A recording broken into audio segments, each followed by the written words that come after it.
সবার সমস্যায় জর্জরিত। আমরা এক ওয়াক্ত নামাজ পড়লে আরো ওয়াক্ত নামাজ ঠিক মতন পড়ি না। শুধু বাৎসরিক একবার কালামুল্লাহ শরীফটা তেলাওয়াত করি, আর করি না। সেই বাৎসরিক ওই দিন ওই মাসটার নাম হলো রমজান মাস, ঠিক নেই? তারপরও সবাই পড়ে না। এক খতম বড় জোর 2 পৃষ্ঠা। 2 পৃষ্ঠা কেন বলছি জানেননি? যারা কোরআন শরীফ মুখ দিয়ে বের করতে পারে না, মানে উচ্চারণ করতে পারে না, এই সমস্ত মানুষ 2 পৃষ্ঠা পড়ে। একটু আদর কইরাতে হয় ওই বাৎসরিক একবার। কিন্তু আপনি আপনার ঘরে খোঁজ লইয়া দেখেন, এই কোরআনটা যে তাকের মধ্যে আছে, যে জায়গার মধ্যে আপনি রাখছেন, বালু বইরা রইছে, মাকড়সায় বইরা রইছে। তার কারণ প্রতিদিন আমরা এই কোরআনকে তেলাওয়াত করি না, ঠিক কিনা? আচ্ছা, কোরআন কি একদিনের এক বাৎসরিকের জন্য তেলাওয়াতের জন্য এসেছে, নাকি সর্বদাই? আল্লাহ রাব্বুল আলামিন ইরশাদ করেছেন, এই ব্যক্তি কোরআন তেলাওয়াত করার কারণে দোয়া ও জিকির করতে পারে নাই, আল্লাহ রাব্বুল আলামিন তাকে প্রার্থনাকারীদের চাইতে বেশি দিয়ে দিবেন। সুবহানাল্লাহ বলেন। আর আল্লাহ রাব্বুল ইজ্জত তার কালামুল্লাহ শরীফের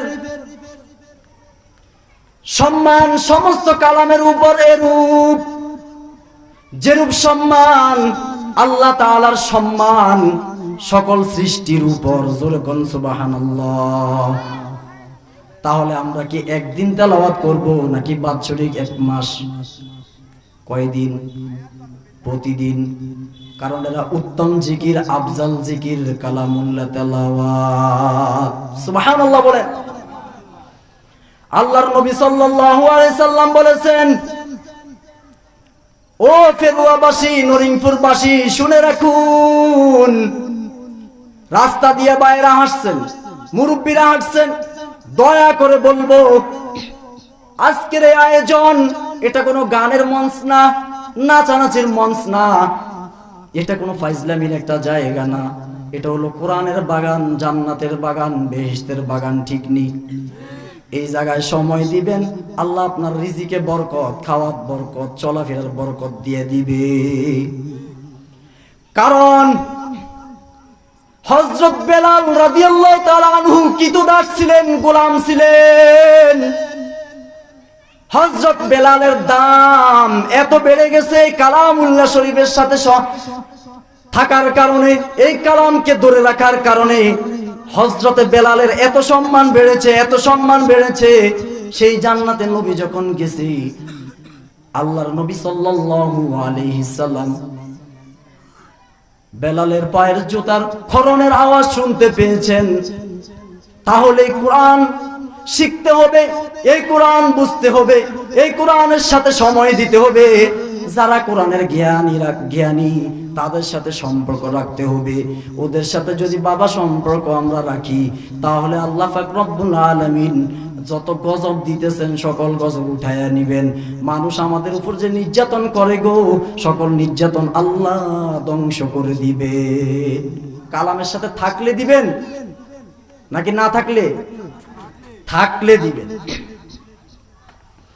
ভাইরা আমার, রাসূলুল্লাহ সাল্লাল্লাহু আলাইহি সাল্লাম বলেছেন, প্রত্যেক নবীকেই তার যুগের চাহিদা অনুযায়ী কিছু মুজিজা দান করা হয়েছে। আর আমাকে যে মুজিজা দান করা হয়েছে তা হলো ওহী। আমার পূর্বে আর কোন নবীকে এমন মুজিজা দেওয়া হয় নাই। সুতরাং কিয়ামতের দিবসে অন্যান্য নবীগণের অনুসারীদের তুলনায় আমার অনুসারীদের সংখ্যা বেশি হয়ে যাবে। যেরকম সুবহানাল্লাহ। আল্লাহর নবী বলতেছেন, যেমন হযরত মূসা আলাইহিস সালামের যুগে ফেরাউনের রাজ্যে জাদুর খুব ছড়াছড়ি ছিল। জাদু করে না মানুষ, বেলকিবাজি দেখায় না? জাদুর খুব ছড়াছড়ি ছিল ফেরাউনের রাজ্যে। এইজন্য আল্লাহ পাক রব্বুল আলামিন হযরত মূসা আলাইহিস সালামকে জাদুর ঊর্ধ্বে এমন মুজিজা দান করা হয়েছে, যেমন লাঠি ফেলে দিলে সাপ হয়ে যাওয়া, হাত থেকে শুভ্রতা প্রকাশ পাওয়া ইত্যাদি। ওই সময়ের মানুষেরা, ওই সময়ের মূসা নবীর উম্মতরা তা দেখে দেখে ঈমান এনেছে। আর আমাদের শেষ নবীর উম্মতেরা আল্লাহকেও দেখে নাই, নবীকেও দেখে নাই। মানে আমরা দেখছি নি, আমরা কথা বলতেছি এরই সাহাবীরা, তারা যারা নবীকে দেখছে ওদের কথা বলি না। আমরা যারা নবীকে দেখছিনি, আল্লাহকে দেখছিনি, জান্নাত দেখছিনি, কিছুই দেখি নাই, তারপর আল্লাহ পাক রব্বুল আলামিন ডাক দিয়া বলতেছে, ও আমার ফেরেশতা, ও আমার ফেরেশতারা, দেখো নরিংপুর ওই পেরুয়ার বাজার মাদ্রাসায় দেখো আমার বড়ত্বের আলোচনা চলে, আমার জিকির করতেছে, কিছু বান্দারা সময় দিতেছে, যারা সময় দেয় আর যে বলে তাদের উভয়কে আমি ক্ষমা করে দিলাম। ফেরেশতারা বলে কেন? দেখো আমাকে না দেখে ইবাদত করে, আমার জান্নাতও দেখে নাই, জাহান্নামও দেখে নাই, সুতরাং আমি তাদেরকে মাফ করে দিলাম। আমার আল্লাহ কত দয়ালু, একসাথে বসে জিকির করলে, একসাথে বসলে নামাজ পড়লে, একসাথে বসে বসে আল্লাহর আলোচনা করলে, গুনাবলীর আলোচনা করলে আল্লাহ খুশি হয়ে যান। আল্লাহ আমাদের প্রতি খুশি আছেন, আলহামদুলিল্লাহ বলেন। এর চাইতে বড় পাওয়ার আর কিছু হতে পারে না। আল্লাহ যদি বান্দা বান্দির প্রতি খুশি থাকেন, আর কিছু লাগে? লাগে কিছু? আওয়াজ দিয়ে বলেন, আর কিচ্ছু লাগে না। ভাইরা আমার, আর আমার নবীকে যে মুজিজা দান করা হয়েছে সেটা হচ্ছে ওহী। এমন সময় মুজিজা দান করা হয়েছে যখন ছিল সাহিত্যের খুব চড়াচড়ি, ওই সময়ে আমার নবীকে দান করা হয়েছে কোরআন। এই কোরআন দান করে সকল সাহিত্যকে হার মানিয়ে দিয়ে প্রশ্ন ছুড়ে দিয়েছেন, ফাতু বিসূরাতিম মিসলি, এর অনুরূপ একটি সূরা তোমরা বানায় নিয়ে আসো। পারছে? কেউ পারে নাই, পারবেও না। আমার ভাইয়েরা, একবার আস্তাগফিরুল্লাহ ফিরে লই, একজনের নাম লইল, লওয়ার উদ্দেশ্য হইল আপনারা একটা জিনিস বুঝানেন, কালামুল্লাহ শরীফ যে কি মূল্য। আস্তাগফিরুল্লাহ আপনারা পড়েন, আস্তাগফিরুল্লাহ, আরো জোরে বলেন আস্তাগফিরুল্লাহ। মমতাজের নাম শুনছেন? বুঝে হুজুর এটা কি কোন? ওনারা সব জায়গায় দেখা যায়। এই মমতাজে 20 বছর আগে একটা গান গাইছিল, ফাইটটা যায় বুকটা ফাইটটা যায়। ওইটা যখন বার হইছে তখন উড়া দুড়া চলছে, এখন চলেনি। আরে কথা কর না, এখন চলে? চলে না, আর চলবেও মনে করে না। দুই পুরান কার বাদ দে, নতুনটা লাগা। আমার স্টুডিও ভাইয়েরা যখন ওই মেমোরি লোড দিতে যায়, ভাই নতুন নতুন থাকলে কিছুদিন, কয় না ওই পুরান আছে, কয় না ভাই এগুলো চলবে না, এগুলো খায় না। এই কথা বলার উদ্দেশ্য হলো, একটা গান বাড়াইছে 3 বছর চললে এটার মেয়াদ শেষ। কোরআন শরীফ যখন নাজিল হয়েছিল, আলহামদুলিল্লাহি রাব্বিল আলামিন আর রহমানির রহিম মালিকি ইয়াউমিদ্দিন, ইমাম সাহেবরা পড়েনি, মাদ্রাসার ছাত্ররা পড়েনি, আপনার বাড়িওয়ালিরে পড়েনি, আপনারা পড়েননি, বিভিন্ন মসজিদে পড়ে তো 5 ওয়াক্ত নামাজে সূরা ফাতিহা লাগেনি। আচ্ছা বলুন তো, আজ পর্যন্ত কোন মুসল্লিরে শুনছেন যে হুজুর এই সূরাটা বাদ দেন, ভালো লাগে না?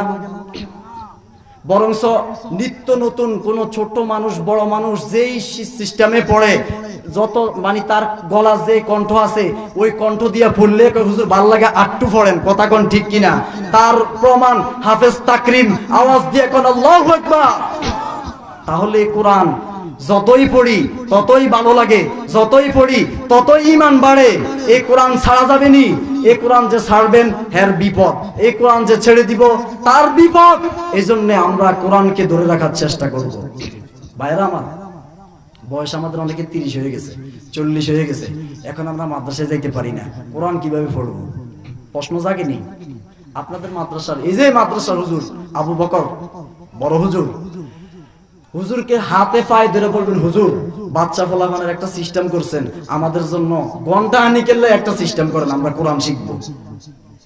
আর আপনাকে একটু সমস্যা আছে, হুজুর একটু হাতিয়ে দিতে চান না, দিবেন, এটা খারাপে কিছু না। ও হুজুর কোরআনের প্রথম দিয়ে লেয়া আছে, কোরআন এই ফুইরা খাওয়া জায়েজ নাই, এটা তো আপনারা বাংলা একটা লেয়া পাইছেন, আর কোনো কিছু পান নাই, ভিতরে ঢুকলেন আরো পাইবেন। এই কোরআনের সম্মান কি আপনার এই 100 টাকা সম্মান কি বুঝাইছে? এই কোরআন যে শিক্ষা দিবে, এই কোরআন যার কাছে শিখবেন সে আপনার উস্তাদ, আহলে যিকর, তাকে আপনি সম্মানের সহিত, আপনি যদি আপনার একখানি সম্পদ দিয়ে দেন, একটা অক্ষর যে আপনার শিখাইছে আদায় হইব, হক আদায় হইব? আওয়াজ দিয়ে এখন আদায় হইব নি? হবে না। রাগ করতেছেন বুঝি? টাকার কথা কোন না, সমস্যা নাই। আপনাদের যতটুক সম্ভব যে হুজুর আমি অতটুক দিমু, আমার অন্তত কালামুল্লাহ শরীফটা সহিভাবে পড়ানোর ব্যবস্থা করে দেন, করে দিব ইনশাআল্লাহ। তাহলে ভাইরা আমার, এই কোরআনের সাথে থাকলে সম্মান খালি মানুষের বাড়ে না, আরো অনেক কিছুর বাড়ে। বলবো এটার নাম কি? টেবিল। এটা কি তৈরি? গাছের না, যে কোনো গাছ দিয়ে তো বানাইছে। এখন আমি এটার মধ্যে ঠ্যাং উঠাইতেছি, লাত্তি মারতাছি, বা একটা গাছ হেলান দিয়ে খাড়াই রইছেন, অবহেলা করতেছেন, কাইশ ফালাইতেছেন, সেপ পালাইতেছেন। কিন্তু যখন এটারে কাইটটা রেহাল বানায়, তখন কি আপনি পারবেন সেপ পালাইতে? তখন কি আপনি পারবেন তারা লাথি মারতে? তখন কি আপনি পারবেন ওই রেহালের মধ্যে যে এটা কাঠের তৈরি, এটার মধ্যে কপ ফালাইতে? তখন আপনি বুকে নিতে বাধ্য, তখন আপনি চুমু খাইতে বাধ্য, আওয়াজ দিয়ে এখন, ঠিক কিনা? তাহলে এই গাছটার সম্মান কিভাবে বাড়লো? এই কালামুল্লাহর সাথে থাকার কারণে, এই কালামের ছোঁয়া লাগার কারণে। কথা বলেন ঠিক কিনা আমার ভাইয়েরা? তাহলে এই কালামের ছোঁয়া লাগলে গরুর চামড়াও দামি হয়ে যায়। বলমু মজা করে না করলে আপনারা বুঝতেন না, কিন্তু যে মানুষগুলো আয় না কোয়ার কোনো আমার ইচ্ছে জাগে না। আরো বহুত মানুষ আছে, কেউ আপনাদের এলাকার মধ্যে কি 10-5 জন, আরো বহুত আছে।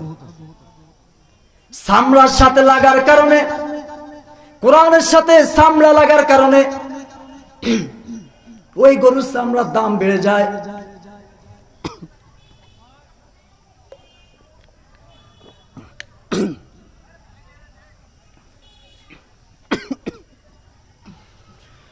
আল্লাহু আকবার। গরুর চামড়ার সাথে একটা গরু যখন মারা যায়, তখন এই গরু কি মানুষে খায়? খায় না। মরা গরু কি করে? হয় ফালাইয়া দে, আর নইলে দাফন কইরা ফালায়, গর্ত কইরা, ঠিক নেই? একদিন মনে করেন আপনাদের এই যে নরিংপুর আরে ফিরোয়া বাজারের যে গড় আছে, গড়, এটা গড়ে তো কয়, এই গড়ের মধ্যে একটা গরু, মরা গরু আর কি, তারা হালাই দিছে, ফালাইয়া দিছে আর কি। গ্রামে আবার কথা কইতে সুবিধা বলা, যে কোনো ভাষা কম যায়, শহরে আবার হেতে হুতে এগুলা কম যায় না, ঠিক নি ভাই? তো যেভাবে বলি আশা করি বুঝবেন, ঠিক না? এ মরা গরু একটারে মালিকে কি করছে, ফালাইয়া দিছে। এটা বাইশতে মনে করেন আপনাকে ফেরুয়া বাজারে আইয়া ঠেকছে। একজনে কইতাছে আর একজন রে যে দোস্ত, এই মরা গরুর ফাঁসার মধ্যে যদি তুই একটা চুমা দেস, তোর আমি করা একটা 500 টাকার নোট দিব। কেউ আছে দিব? তো একজনে চিন্তা করলো, সারাদিন ভ্যান চালায়া মাত্র 200 টাকা ভাই, মাত্র 300 টাকা ভাই, একটা মাত্র চুমা দিমু, আধা পানিত নাই না, সমস্যা কি? এখন আবার কইতাছে যে চুমা দিতে গেলে কেউ দেখলে মান ইজ্জত থাকতো না। মান ইজ্জতের একটা ব্যাপার, কেন চুমা যদি দেই অবস্থা হইব কি আমার? মানছে দেখলে কইব দেখ কি শেষরা মরা গরু, হের ফাঁসা গিয়া চুমা দিচ্ছে। একটা জেতা গরু হইতো না, 2টা বেশি দিতাম। এখন এই চিন্তা ভাবনা করে, না ভাই পারবো না। আচ্ছা ভাই, সন্ধ্যার সময় যদি দেই তো দিবা 500 টাকা? তুই যেই টাইমে দেস, এনি টাইম, আমি তোর 500 টাকা দিব। এই টাকা রেডি, বেড়া তো ঘুরতে আছে, হ্যাঁ চুমা দিব, আর 500 টাকা দিব, বেটার টাকা আছে। বেটা চিন্তা করলো, সন্ধ্যার সময় আইসে তেল তুল লাগায়া। আমার ভাইরা রাগ করতেছেন আপনারা? কষ্ট পাইতেছেন আপনারা? সামনে কি যামু নাকি অফ করে দিমু? তাহলে একবার তাকবীর দেন, আল্লাহু আকবার। মাশাআল্লাহ, আল্লাহ বুঝা যাইতেছে যে মানুষ আসবে, তা আসলেই তো মজা, না হইলে বোঝা। আর বোঝা নিয়ে হালাইবো কেটা? তাহলে আমার কথা শুনেন, আরো আসতে হইব। আরো অনেক মানুষ বাইরে আছে, দাঁড়ায় রয়েছে। আমি বলবো দাঁড়ায় থাকেন না, মশা কামড়াইবো, ভিতরে আহেন, ভিতরে ঢুকেন। দেখেন কি বলি,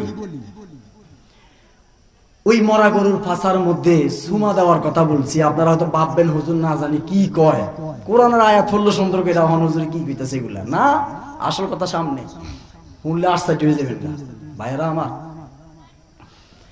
ওই লোক সন্ধ্যার সময় আসছে, আইয়া কয় সত্যি চুমা দিলে টাকা দিবে? সত্যি টাকা রেডি রাখছি বেটা তোর লাগে। গরু আবার কোন দিকে জায়গা জোয়ার পানি বোঝা যায় না, এখন কি করতেছে না রে ভাই, যদি নামলাম এমনি যদি কেউ লাইট মারে দেখে লাগব না, আম পারতাম না। আরো সে রাজিমের মালিক ডাক দিয়া বলে, ও আমার বান্দা, সারাদিন কষ্ট করে তুই মাত্র 200 টাকা কামাইলি, 150 টাকা কামাইলি, সাময়িক লোভ করছিলি 500 টাকা পাবি মরা গরুর পাছায় চুমা দিলে, কিন্তু তাও তুমি করলা না মান ইজ্জতের খাতিরে। আমি আল্লাহ তোরে এই জায়গায় চুমা দিয়া মু, অপেক্ষা কর। এমনি টেনারির লোকেরা যারা জুতা সিলাই করে, চামড়া দিয়ে বিভিন্ন কাজ করে, গিলাপ বানায়, কভার বানায়, তারা যখন শুনছে দেখছে যে এই জায়গায় একটা মরা গরু আইছে, ওটার এখনো নষ্ট হয় নাই চামড়া, ওটা কাইটটা নিয়ে বাস টেনারিত পার করে দিছে হেমায়েতপুর। ওইখান থেকে রিফাইং এর পর বিদেশ থেকে আবার রিফাইং এর পর সুন্দর কোরআন শরীফের কি বলে কভার হয়ে গেছে, আছে না এই কালামের কোরআন শরীফের গিলা, আমরা তো ওই কাপড়ওয়ালাটারে গিলাপ বলি, এই কাভার হয়ে গেছে সুন্দর। যখন বাংলাদেশে আসলো আপনাদের এই ফেরুয়া বাজার, কথার কথা ফেরুয়া বাজার লাইব্রেরিওয়ালা ওই গরুর, ওই মরা গরুর ফাঁসার চামড়া টুকুন কোরআনের কভার হয়ে গেছে, সেটা আসছে আপনাদের ফেরুয়া বাজারের লাইব্রেরিতে। নরিংপুর ওই যে মাদ্রাসায় পড়ে ওই বেনলার ছেলে নুরানি শেষ করছে, এখন সে কোরআন শরীফের সবক নিবে, বাড়ি গিয়া বাবারে ফাঞ্জা দিয়া ধরছে, আব্বা গো এই কালামুল্লাহ শরীফ যদি আমি শিক্ষা অর্জন করি, আমি হাফেজ হই, হাসর ময়দানে তুমি আমার বাবা আমার মা তাদেরকে আল্লাহ পাক রব্বুল আলামিন নূরের মুকুট দান করবে। সুতরাং আমি চাই তুমি আমাকে একটা কোরআন শরীফ হাদিয়া দাও। তখন বলে, তুমি কি কোরআন শরীফ সবক নিবা? বলে হ, আমি বাজারে দেখে আইছি লাইব্রেরির মধ্যে সুন্দর একটা কোরআন শরীফ, কত সুন্দর একটা গিলাফ, কত সুন্দর একটা কভার। দৌড়ে বাজার হয়েছে, আয়া কইতেছে লাইব্রেরির দোকানদার সাহেব, দোকানদার সাহেব ওই কোরআন শরীফ ডালন আমার ছেলে পছন্দ করছে, যখন কইছে দাম তো একটু বেশি, আপনি কেমনে নিবেন? বেন চালান। সমস্যা নাই, কত? 500 টাকা। এটা তো ডরাই গেছে, তারপরও তো লইতে হইব। এখন কি করছে, কালামুল্লাহ শরীফ পছন্দ করে লইছে, আমার ছেলে কোরআনে হাফেজ হবে, আমি আবার কোরআন এই কালাম না কিনবো, না হাদিয়া লমু, বাস টাকা যতই লাগে আমি দিব, দাও 500 টাকার কর করা নোট সে দিয়া কোরআন শরীফটা লইয়া। বাঙালির একটা অভ্যাস কি জানেন, এই কোরআন শরীফটা আগে লইয়া যেই হোক 5 ওয়াক্ত নামাজ নাও যদি পড়ে, ওযু কইরা অন্তত এটার বুকে লাগায়, সুমা দেয় কিনা? যখন কালামুল্লাহ শরীফটা লইছে, ওই জায়গায় সুমা দিছে, কোরআনের ওই কাবারের উপরে সুমা দিছে, যে কাবারটা ছিল ওই মরা গরুর ফাঁসা। আল্লাহু আকবার বলেন। আমার ভাইরা, তাহলে এই কালাম এর সাথে থাকলে চামড়ার দাম বেড়ে যায়, এর সাথে থাকলে গাছের দাম বেড়ে যায়, গাছ রেহাল হয়ে যায়, মানুষের সাথে থাকলে মানুষও দামি হয়ে যায়। ছোট্ট একটা হাদিস করে নাইমা যাইতেছি, হুজুর আয়া পড়ছে, আর বেশিক্ষণ থামান যেত না। عن علي رضي الله عنه قال قال رسول الله صلى الله عليه وسلم من قرأ القرآن فاستظهره فأحل حلاله وحرم حرامه أدخله الله الجنة وشفعه في 10 من أهل بيته كلهم قد وجبت له النار. হযরত আলী রাদিয়াল্লাহু তাআলা আনহু নবী করিম সাল্লাল্লাহু আলাইহি সাল্লাম থেকে ইরশাদ নকল করেন, তিনি বলেন, আল্লাহর নবী সাল্লাল্লাহু আলাইহি সাল্লাম বলেছেন, যে ব্যক্তি কালামুল্লাহ শরীফ হেফজ করবে এবং তার হালালকে হালাল জেনে চলবে, হারামকে হারাম মেনে চলবে, আল্লাহ পাক রব্বুল আলামিন তাকে তো জান্নাত দিবেন, এবং তার আত্মীয় স্বজনের মধ্যে এমন 10 জন ব্যক্তি যাদের উপর জান্নাতে যাওয়া হারাম হয়ে গেছে, অর্থাৎ জাহান্নাম ওয়াজিব হয়ে গেছে, এমন 10 জন ব্যক্তির সুপারিশ কবুল করিবেন। সুবহানাল্লাহ। তাহলে আমরা যারা মাদ্রাসায় পড়তে পারি নাই, আমাদের একটা সন্তান, তারা কি মাদ্রাসায় পড়াইতে পারবো না? ইনশাআল্লাহ বলেন না? আমি বলি না সব দিনই দিয়ে দেন, বাংলা পড়ান, ইংলিশ পড়ান, অঙ্ক করান, পাশাপাশি একটারে মাদ্রাসায়ও পাঠান, তাহলে মিল থাকবো। ভাইরা আমার, নবী করিম সাল্লাল্লাহু আলাইহি ওয়াসাল্লাম যখন মক্কা শরীফে কোরআন নাজিল হয় নাই, এখনো মক্কা শরীফে কি করে নাই, পাড়া দেন নাই, তখন মক্কার নাম ছিল বাক্কা। কি ছিল? বাক্কা। যখন নবী কোরআন নিয়ে মক্কা শরীফে গমন করেন, ওই মক্কা শরীফের ওই বাক্কার তখন নাম হয়ে যায় মক্কা শরীফ। শুধু মক্কা না, শরীফও হয়ে যায় মদিনা শরীফ। বর্তমান এই জায়গার নাম ছিল ইয়াসরিব, শুধু খেজুর বাগান। নবী সাল্লাল্লাহু আলাইহি সাল্লাম যখন কোরআন নিয়ে পথ দেন, সোয়া লাগে নবীর, তখন এই মদিনা আর মদিনা হয়ে, ইয়াসরিব আর ইয়াসরিব থাকে না, ইয়াসরিবের নাম হয়ে যায় মদিনা শরীফ। আচ্ছা বলেন তো, আমার বাংলাদেশের এই জমির উর্বর শক্তি, এই জমিনে একটা ধান যদি, এক ফোঁজা ধান যদি খেতেতে বাড়ি নিয়ে যান, দেখবেন দুই একটা দানা পড়ে, পড়ার পরে ওই মাটি থেকে আবার গাছ হয়ে যায়। কি উর্বর শক্তি মাটি, ঠিক নেই? সোনার বাংলাদেশ। আচ্ছা, কেউ এই বাংলাদেশ, এত সুনামওয়ালা বাংলাদেশ, এই বাংলাদেশে কেউ বাংলাদেশ শরীফ কয়নি? কয় না। কেন? কারণ এই বাংলাদেশে কোরআন নাজিল হয় নাই। তবে আমি বলবো, কোরআন যেহেতু নাজিল হয় নাই, আমরা কোরআন শিখবো, মুহাম্মদ সাল্লাল্লাহু আলাইহি সাল্লামের আদর্শ ধরে রাখবো। সবাই বলি ইনশাআল্লাহ। রাজি আছেন? আল্লাহ পাক আমাদের সকলকে যে কথাগুলো বলছি শুনছেন, সকলকে আমল করার তৌফিক দান। সকলে আমিন। হুজুর আসছেন।